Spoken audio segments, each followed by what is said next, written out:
The Bohr model of the atom, section 5.3.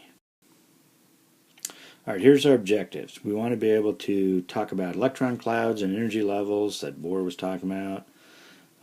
Describe how this model explains the atomic spectra, like what we were talking about in the last section, and explain the limitations that the Bohr model had. Okay, so we talked about Rutherford before, and we know that he discovered the nucleus, did that gold foil experiment, and so of course then he kind of came up with his idea of electrons, and he thought, well, electrons, they're going to circle the nucleus, kind of like planets going around the sun and so on. And people like that because they can relate to that, and to be honest, that's typically what we use to show young people, hey, here's how electrons move around an atom. That's usually what we talk about. The problem is that as these electrons were curving around, if they were going around, scientists knew that these electrons, as they moved and turned, they should actually lose energy. If they were losing energy, they should eventually spiral into the nucleus and crash. And that didn't happen. So there was a problem with this particular method. So, one of Rutherford's students, Niels Bohr, comes along and kind of expands on the model, comes up with what we call now the Bohr model in 1913. So we're getting closer to real life, day-to-day things.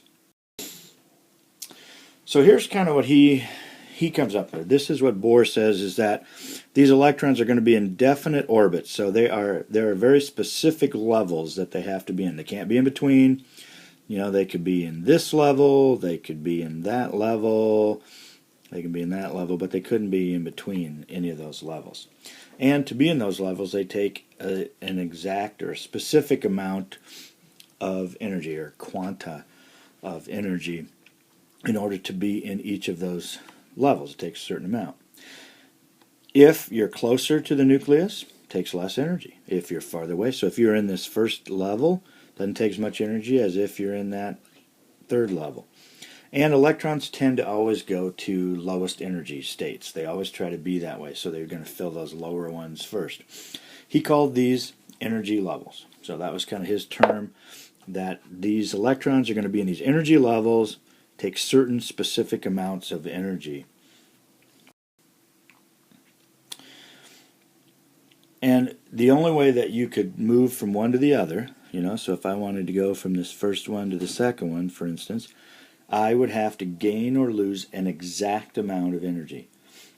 Like I said, you had to be in one. You couldn't be in between, so they had to have exact amounts. So, to go from this level to that level took a certain amount of energy for the electron to gain in order to go to that energy. Think of it, like if you're running around in a circle and you've got so much energy here, if you get too much energy, you got to go in a bigger circle.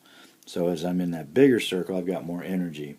But there's a certain amount of energy they need to maintain. Now, a lot of times people say, well, that doesn't make sense. Why can't we be anywhere in between? That doesn't really happen, does it? Well, think of it like a ladder, okay? You can be on the first rung of the ladder, or you can be on the second rung, but you can't be on rung 1.5 because there isn't one. So when you're standing on a ladder, you're on any concrete step. You're on one of those steps, but you're never at any area in between on that ladder. And that's what Bohr was saying about his energy levels. They were concrete steps, that the electrons had to be in those areas, but they couldn't be anywhere else. Had to be in those particular energy levels. And so this is his model at the time. It's better than the Rutherford model because it does kind of, you can take a hydrogen with its electron and you could show how it would work, and you could actually show that that electron's not going to crash into the nucleus, unlike the Rutherford model, which didn't work that way. So it's a little bit better than the Rutherford model. Still got some problems. Everybody knows this at the time, that there's still some issues, and let's take a look at those. So the problem is you couldn't calculate energy levels in anything with more than one electron. Worked great for hydrogen, didn't work for anything else. you just couldn't calculate, you couldn't figure it out, they couldn't come up with a way to do that. So that's a problem. Okay, and we can do it for hydrogen, but we can't do it for anything else. Also, it didn't really explain why we had energy levels. Why were there levels? Why couldn't there be something in between? Just said that there were and kind of made numbers, and it worked great. All of his calculations worked great for hydrogen. Just didn't work well for any other element.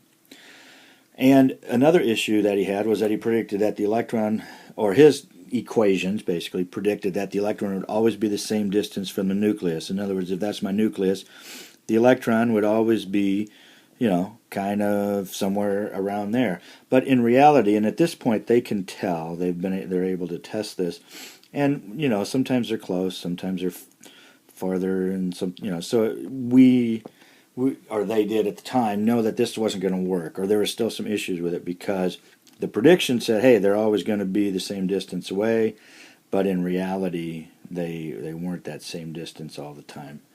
And so that was another issue, another problem with the Bohr model. But it's getting better. We've gone through this process now. We started with the Dalton model of just basically a ball. I went to the Thomson model where there's a positive charge and then negative electrons stuck in it. Then we've got the kind of the Rutherford with the nucleus and the planetary model. We've got now energy levels. So that's where we're at this particular point in time in 1913. So getting close. And that is it. So that's the end of section 5.3, end of the chapter.